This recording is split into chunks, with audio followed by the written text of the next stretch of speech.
This is Radio Cairo, and this is the World of Info. We are coming from Studio 3. My name is Dr. Amr MABROuk. Dua Muhammad is at the control, and today is the world of books in the World of Info. And today we are presenting three interesting books that I believe really deserve to be read. First book is Rostam, the Mamluk of Napoleon. The second book, The Memoirs of Rostam, who was one of the Mamluks of Napoleon. And the second book is The Blue and the Grey on the Nile. And this is written by Hastelin and Wolf. And this is quite an old book that was written in 1961. Yes, 1961, you heard me right. But it's really an interesting book to be read. And the third book is really quite a new one. And it is written by Patrick King, and it said, How to Read People Like a Book. Well, that's really interesting. So stay tuned to us. We're coming right after the break with the first book from the World of Info. We're starting right away with the first book, and the first book is called Napoleon's Mamluk, Rostam. And Rostam was a Mamluk that was born in Georgia and of an Armenian origin.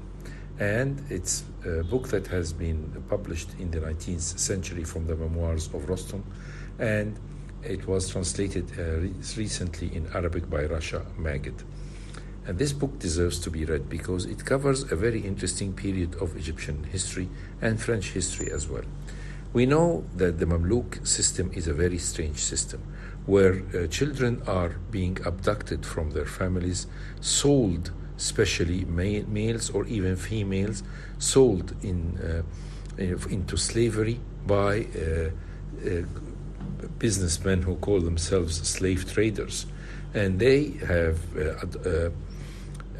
simply taken up this child, abducted him from his family, and he knows quite his family. His family was a mother who later on lived in Istanbul, and a father who was separated of them, going to after business.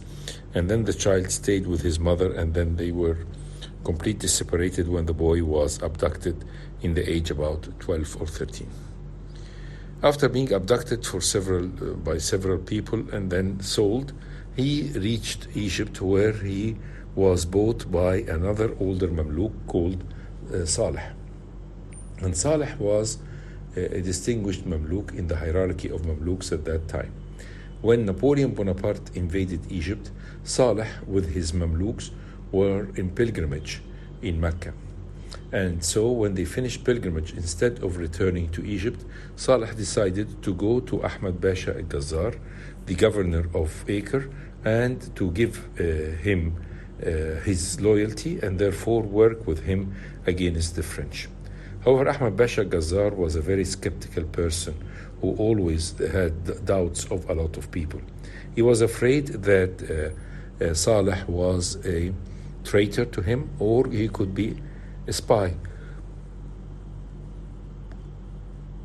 to Napoleon, and therefore he decided that he will pretend that he is giving him safety, and presented to him a coffee which was poisoned, and in no time Saleh died. The Mamluks of Saleh, including Rostam, left in a hurry out of Acre because they were afraid to be killed by Ahmed Pasha al-Ghazar, and he and the rest of the Mamluks went to Egypt.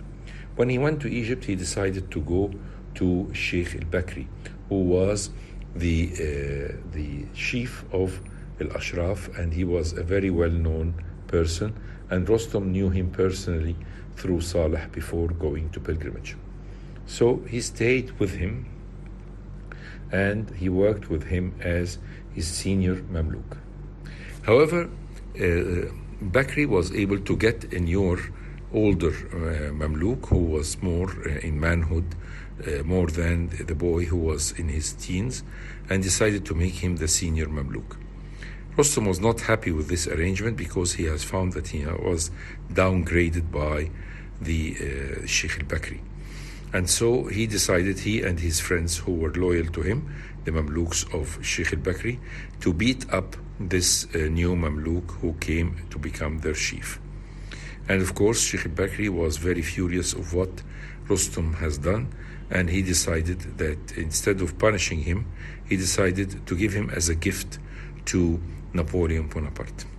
We are in the year 1800 when Napoleon decided that he's going to leave to France, and he took with him some of the Mamluks, including Rostam. The job of Rostam now has been designated as a sort of a companion of Napoleon Bonaparte, who would sleep in front of his bedroom door, who would help him in wearing his clothes, and at the same time take care of his horse and take care of all his belongings. Not as a servant, but as a companion, if we may use this expression, or what can be called like a chamberlain. So, how far were there a lot of Mamluks accompanying Napoleon Bonaparte to France? Well, we had two small divisions of Mamluks that were there. First of all, the Mamluks, the Egyptian Mamluks who were living in Cairo with Napoleon, and they were the ones who entered into an alliance with Napoleon. And when Napoleon left, and afterwards Kleber and then Minu, and when then Minu left, some of them left and enrolled in the service of Napoleon, and these were the Mamluks from Egypt. There was also the Cherkess Knights, and these were the people who has taken the side of Napoleon, of the Cherkess groups that were living near Acre, and they had a lot of differences between them and Ahmed Pasha Kazar, and therefore they decided that they will join Napoleon in his going back to France and work with him, and they fought with him everywhere. So we had the Mamluk division, or a small battalion, and the battalion of the Cherkess, who fought with Mamluk all through his tenure and his life. When we look at what Rostam did, Napoleon took care of him. He believed that he is a very loyal, humble, like a secretary or a bodyguard. He went with him everywhere, and even saved his life several times when he was trapped in a snowstorm. He carried him to safety, and he also took care of him, and he traveled with him everywhere. He went to him with him in Poland, in Austria, in Germany, meaning Russia, of course, and in Russia, and he accompanied him everywhere. After Napoleon was sent to St. Elba, he didn't join him there. The reason that he didn't join them, that he already had his own family, had his own children, and it seems that he was afraid to join Napoleon in this exile that he had. We know all that this exile was short-living, and Napoleon came back to authority and became the emperor again for a short while. And so Rostam went back to him, asked for his forgiveness, and wanted to rejoin him during this short tenure that Napoleon was in.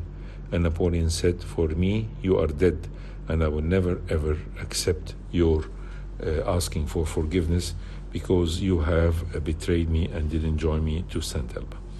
So Rostam decided to live in France with his wife and his children, and he stayed for some time. Even when he ran out of money, he decided to do some acts, like when he went to London, to act like a Mamluk in order for theatrical shows, in order to gain some money.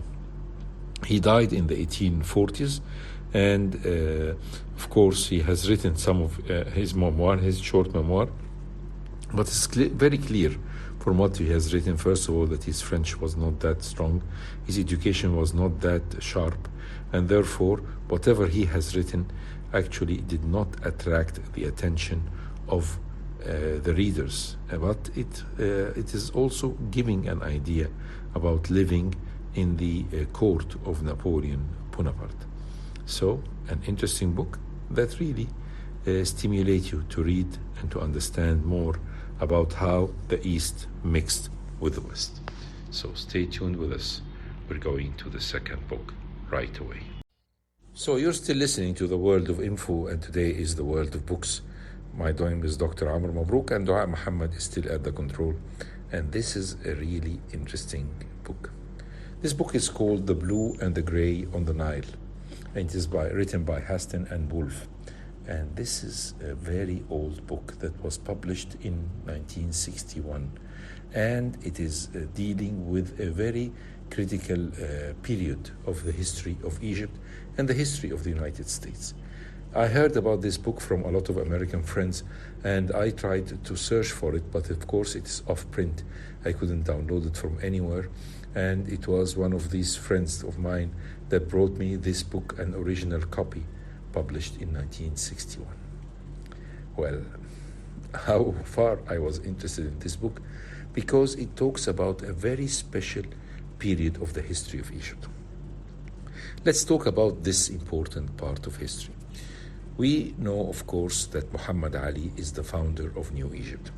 He came in 1805 with the Albanic division that was sent by the Ottoman Sultan in order to restore Egypt and to restore peace and, of course, to ensure the safety of Egypt and the Ottoman reign after the withdrawal of Napoleon Bonaparte from France and the ambitions of the Brits to occupy Egypt. Of course, this materialized in 1807 with the Fraser expedition that failed, the British Fraser expedition that failed to invade Egypt in Rosetta, and they were forced to withdraw. So Muhammad Ali was a very ambitious man. He decided that he needs to build an empire. And in order to build an empire, you need to have an army, and the army needs officers, doctors, engineers, architects, factories, veterinarians, and a lot of specialities. And he decided that he is going to give this honor and privilege to the Egyptians. He made a huge number of interviews of the students of Al-Azhar Mosque in the university, and he has chosen the most bright of them, the brightest of them, took them up, teach them, and send them to France into scholarships where they learned and got educated, and then came back to build his empire, well-deserved empire that reached even the doors of Constantinople. Unfortunately, Muhammad Ali had been maltreated in 1840 with mercury for diarrhea, and therefore started to lose his grip and control of the power. And his son Ibrahim Pasha, who was a very intelligent right hand of Muhammad Ali and a great general, of course, controlled or started to control Egypt and bring a lot of prosperity in it. And we know, of course, what happened in the Treaty of London when Muhammad Ali in 1840 was forced to reduce his control of only the Nile Valley and not to exceed and not to reach to the Levant. However, what we know, of course, that Ibrahim Pasha unfortunately passed away in 1848. In 1848, the grandson of Muhammad Ali, Abbas I, he's the son of Tosun, his late son, controlled or became the governor of Egypt from 1848 until his death, from 1849 until his death in 1854. Abbas was totally inefficient, and he was not as clever as his uncle, Ibrahim Pasha. And after his death, by being murdered, the authority came to Muhammad Said, who was one of the young sons of Muhammad Ali. Why the grandson took the throne before the uncle? Because the law was, at that time, it goes to the oldest of the male heirs of Muhammad Ali. Said started to bring some more, to relieve some of the tension that was made by Abbas, but he was not as sharp as his brother Ibrahim Pasha, and therefore he has made a lot of mistakes. The biggest mistake was to sign a treaty or an agreement with Frederick de Lesseps to dig the Suez Canal, and this agreement was not well revised because Said has given up the promise that he is going to supply the workers, he was going to supply the water, he's going to supply the equipment, and Ferdinand de Lesseps' company will not do anything. And of course, these are very harsh things. And it was 50-50, the shares of this canal.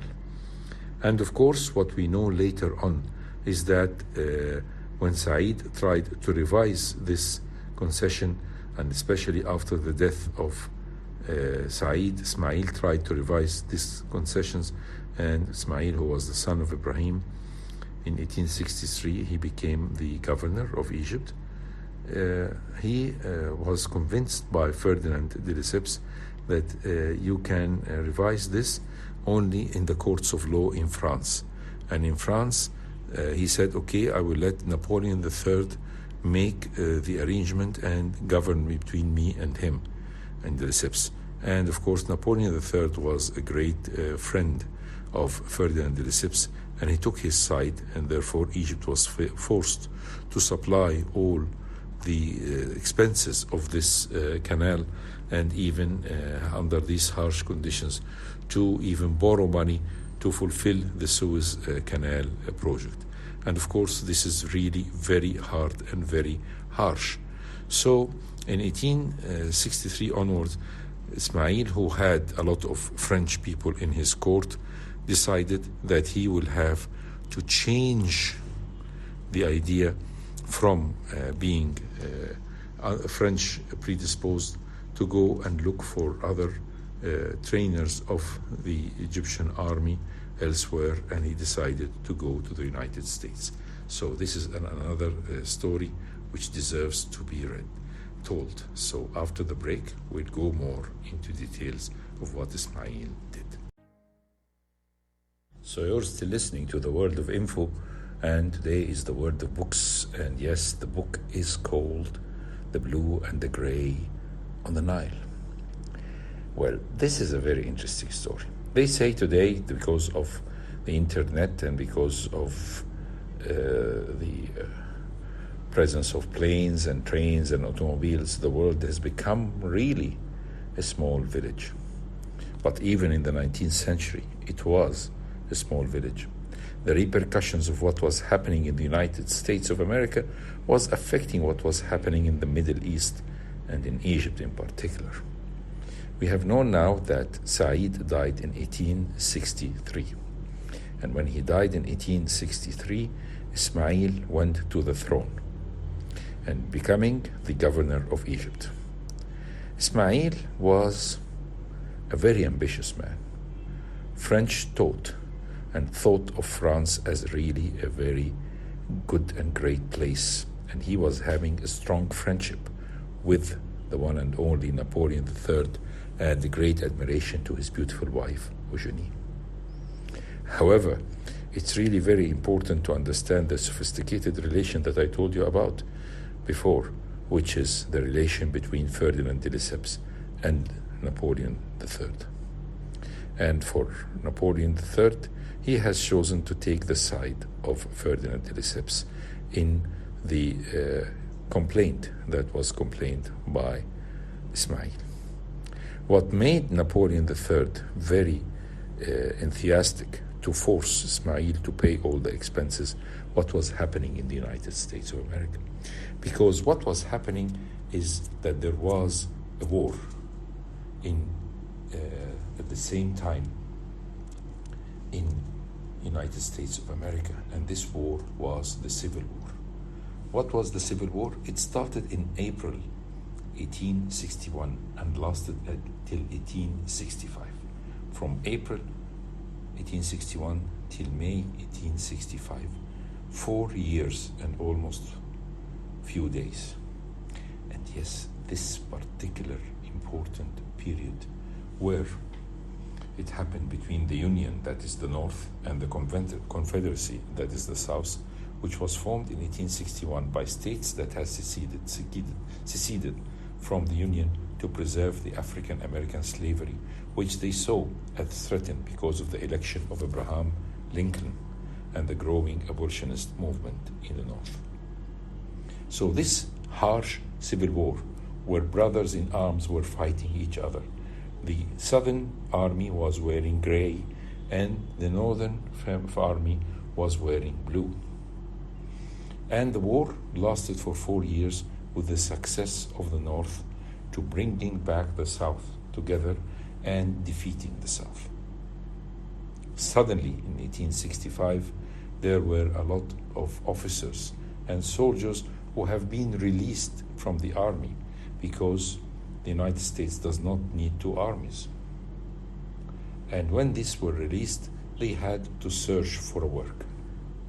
Some of them were very distinguished officers, others were not. Some of them were good officers, but not good business people. So they tried so hard in business, and most of them failed. So at the same time, here there was Khedive Ismail, who in the first 4 years, or the 4 years of the Civil War, Egypt started gaining a lot of money, happening because Egypt was planting cotton, which was needed in the UK for the factories of the Great Britain. And the cotton of the United States was not able to reach Europe because of the Civil War and the embargo that was inflicted by the Northern Navy on the Southern Navy, preventing the commerce between the states of the South that plant the cotton and Britain. So the Egyptian treasury was full of money, which encouraged Ismail to be a great spender. He started spending a lot of money and using this money for a lot of extravagant projects. The extravagant projects included, for example, the urbanization of Cairo, or inviting Baron Haussmann, who was the one who has done the renovation of Paris and made the beautiful Paris that we know of today. He invited Baron Haussmann himself to draw for him an ambitious plan to have the Khedive Cairo, a city that still survives and is thriving in the midtown Cairo with beautiful buildings all over. This costed a lot of money. Even in the year 1864, and he always sometimes afterwards, he even had extravagant weddings for 3 of his children. And this was in the 1870s. Ismail was a great spender. He lost a lot of money for the Suez Canal project, and he lost the confidence in the French emperor. And therefore, he was aiming in the late 1860s, after the war, the Civil War, to try to find himself a replacement for the officers, or for the French officers who were teaching his army. He had a great success by knowing one of a very special officer from the north. And this officer his mother was Turkish and his father was an American physician who was living between Istanbul and America. And therefore he could speak very fluent English and at the same time speak very fluent Turkish. He met Ismail in one of his trips to Istanbul and convinced him that he can really solve the problem of getting him experts for teaching and learning and educating the Egyptian army, and these experts will replace the French experts, and which Ismail started to look upon them with great skepticism. So, in the year 1869, these officers and experts started coming. But who was the source of all these interviews? Well, this Turkish-American officer was a friend of Sherman, the chief of American staff and the great general and the war hero. And Sherman was the one who knew a lot of these officers personally, whether they were from the gray or from the blue. He knew them because he fought with them, or they were enlisted in his army, even the gray ones, before the Civil War. So suddenly a lot of officers found a new employer. They traveled from the States, from New York mainly, to Britain, and from Britain to France, and from France through trains until they went by the sea to see Egypt and go there. This was another story.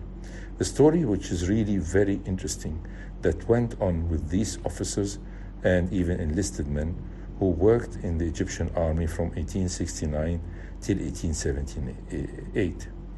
There were a lot of them who were definitely of great stature, and of course the most famous of them was Stone. General Stone was a great general who was partially unlucky in the Civil War.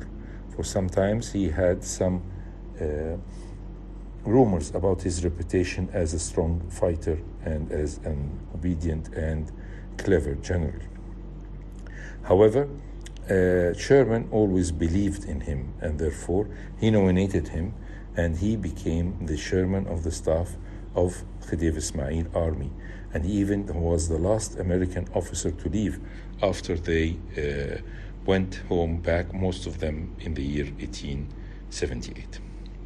So there were very few famous names of these generals. There was Loring, who was a decorated Southern officer and was known for being very sometimes disobedient to the orders of his superiors. He was involved in a lot of wars and even lost an arm in one of these wars. And of course, General Graves, who was an avid researcher and definitely had a lot of jobs to do, and also General Colston. All of these were involved in a very ambitious plan to modernize the Egyptian army. They took a share in trying to build garrisons in Alexandria, a project that Ismail started to lack the funds for it, and of course Egypt paid the price, because these garrisons, if they were built on Alexandria, then Alexandria could have defended itself when the invasion of the British invasion in 1882. However, Ismail used them to draw plans of the Red Sea and the war, and to study the geology of the famous mines of gold and other mines in the eastern desert. Also, they went to Sudan and Ethiopia and did a lot of research and expeditions over there. The times are getting stricter, with Ismail losing a lot of his money, especially after the end of the Civil War, where the cotton of the United States started reaching the markets and the factories of Europe, preventing Egypt from selling its vast crops and therefore falling into more debts. And it was in 1868 or 1877 and 76 and 78 when the Egyptian army was forced to reduce its forces from 60,000 able men to 7,800.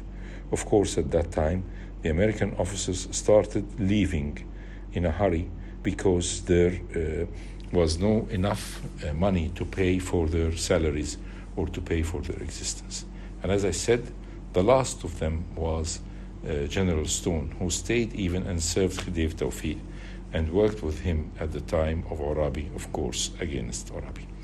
So this is a very strange part of history of Egypt, and a very strange part of how the different things that are happening in the world is really affecting each other, even at the times when there was lack of communication or fast communication. Definitely an interesting book, and what's so interesting about it as well is that it was written in 1961. So the type of prose that was written and used and the details that were written in this book are definitely different than what we use nowadays. We are now living in a very fast lane, and therefore the editors of all the books are taking time to reduce the books and summarize them. So this book of 250 pages, I believe it could have been easily summarized nowadays with nowadays editors into maximum of 150 pages. But it was a nice promenade through history, the history of the 19th century and the history of the 20th century, when this book was written in 1961. The Blue and the Gray on the Nile by Huston and Wolff. Stay tuned with us in Radio Cairo for another book to come after the break. So, You are still listening to the World of Info, and today is the World of Books. My name is Dr. Amr MABROuk. Dua Muhammad is still with me on the control, and we're coming from Studio 3, Radio Cairo. And yes, this is another interesting book. The name of the book will really attract your attention, will force you to take the time to read and understand and grab it. And definitely you will feel like reading it, and because it has a very interesting title. Read People Like a Book by Patrick King, who is a psychologist. So he's promising us, or at least the title of the book promises us, that after reading it we'll be able to go through the minds of the people that we know, or the people we meet, or the people we work with. Imagine if you have this capability to understand how these people behave in front of you. Do they really like you, or they don't, or they pretend that they like you and they are not? Are they really honest in whatever they're saying? Are they telling lies or not? What is the real character? Are they related to being kind people as much as they are looking like? Well, these are very difficult questions to answer. And yes, I took the time to read the book, which is almost 235 pages. And I've known from the very first moment that the author wants to deliver a very important message. He wants to tell us that it is really very difficult. Even the very experienced psychologists will not be able to go through the minds of the people around you. But yet, he's giving you an idea. He's giving you food for thought. He's telling you all about a lot of research. And he knows that this subject is very difficult. So every chapter he writes in the end of it a summary. And in the end, the summary of the summary, and then he tells you, please, if you find this book interesting or the book has certain mistakes, please send me your suggestions. And I promise I will try to treat these suggestions of yours very honestly in the next prints of the book. So the gentleman has really promised us that he's going to give us real good talk, and that he's definitely going to be kind to us, to make us explain for ourselves and for our friends and even for our bosses how these people are behaving. And so, first of all, he's trying to get the misinformation from our minds. He tells us about if you, by any chance, is a director or somebody who's working as an HR in the HR or human resource department in your company, and you are asked to interview new applicants. What are the red flags? And what are the red flags that you think they are really important? So what are the fixed ideas that we might have? Actually, we have some fixed ideas for an HR manager. When he sees one of the candidates for a job coming and sitting in front of the chair, just maybe in half chair, and looks very agitated and tense, this does not mean that he's afraid, but it means that he most probably is felt some negative vibes from your side. If this gentleman or lady starts telling you why he left the job that he was having, and that he was not given the proper good chance for working with his colleagues in the other company, this does not mean that he is not cooperative. It means there might be a fallacy in the company itself. And so you would lead him to another question. What do you expect from your team leader, and what will you do for your team in order to put them together? So these fixed false beliefs can really make a difference. And of course, that's why when we look at this important way of assessing the person in front of us, we'll start to go to the body language. And in the introduction of this book, he told us that sometimes the body language is misleading, exactly like we have mentioned in the interview. And of course, he said that from your interview or from the people you encounter, you'll find a lot of different characters.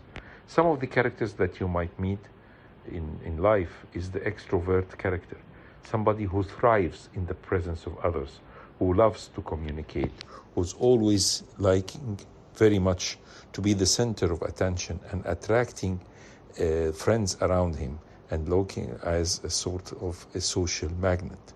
While the introvert is somebody on the contrary, and he thinks of himself that he would be much better off if he stays at home with a book or stay without doing anything away from people. However, you can have mixed of both worlds.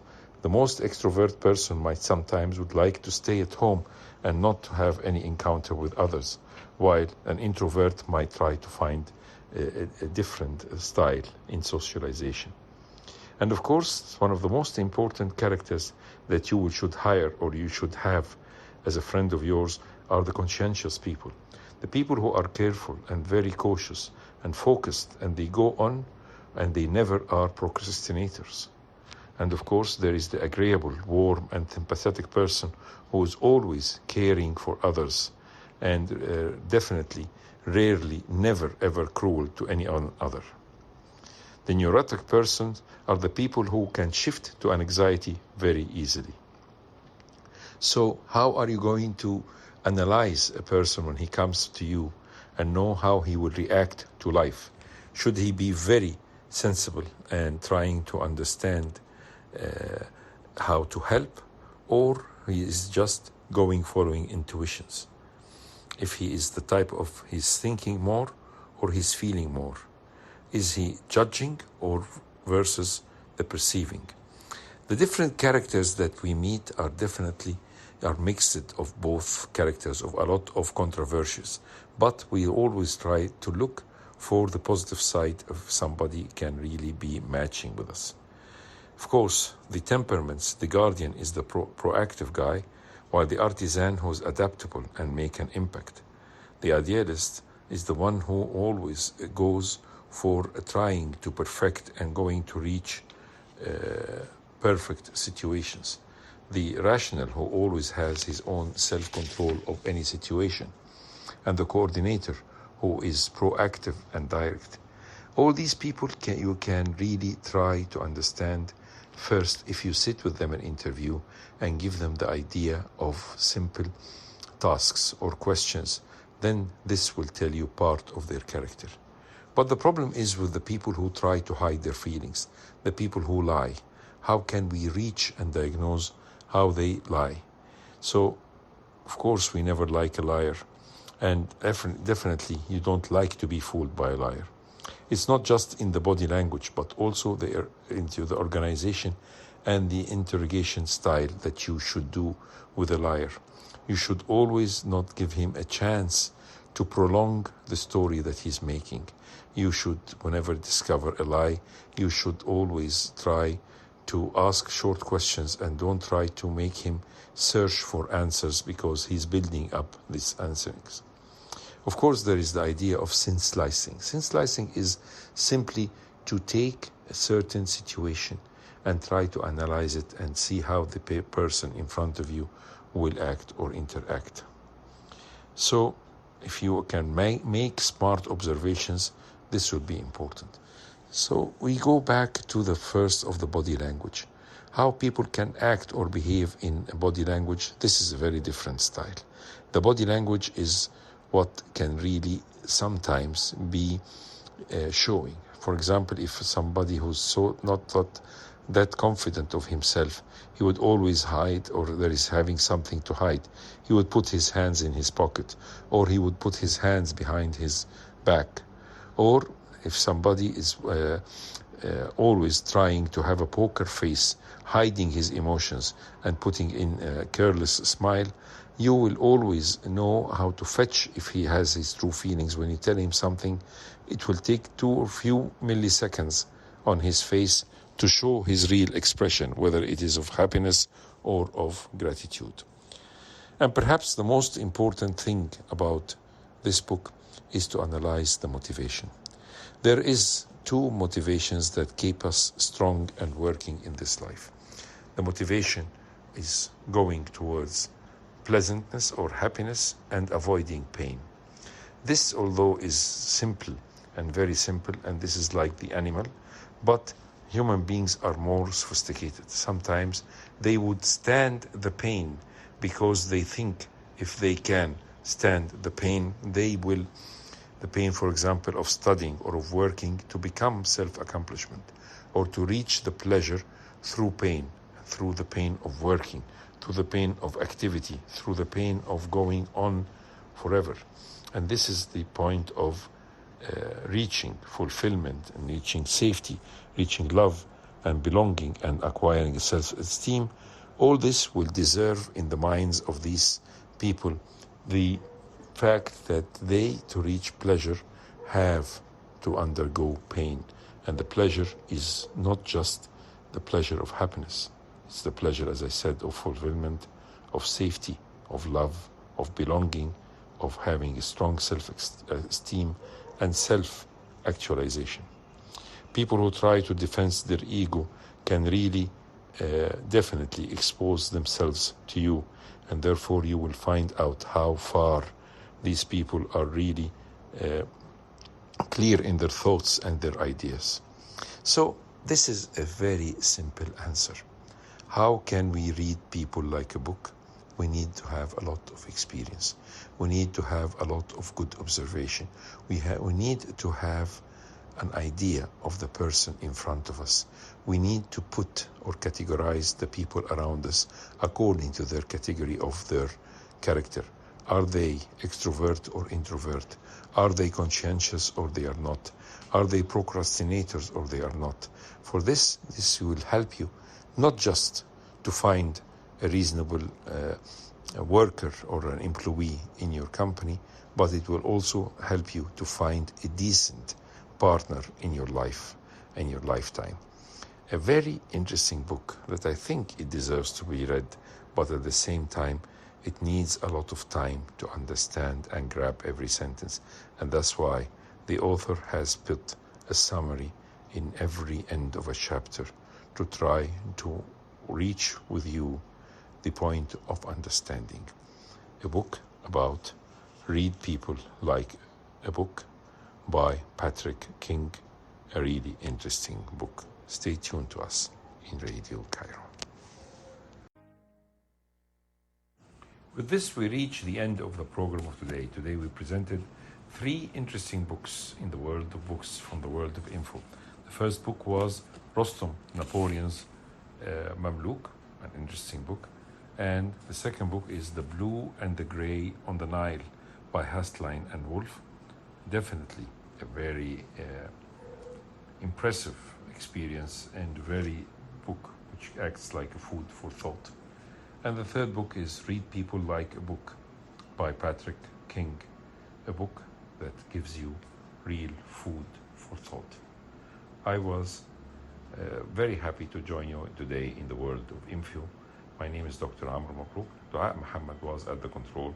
Stay tuned always to Radio Cairo, and we'll promise to come back same time, same station next week.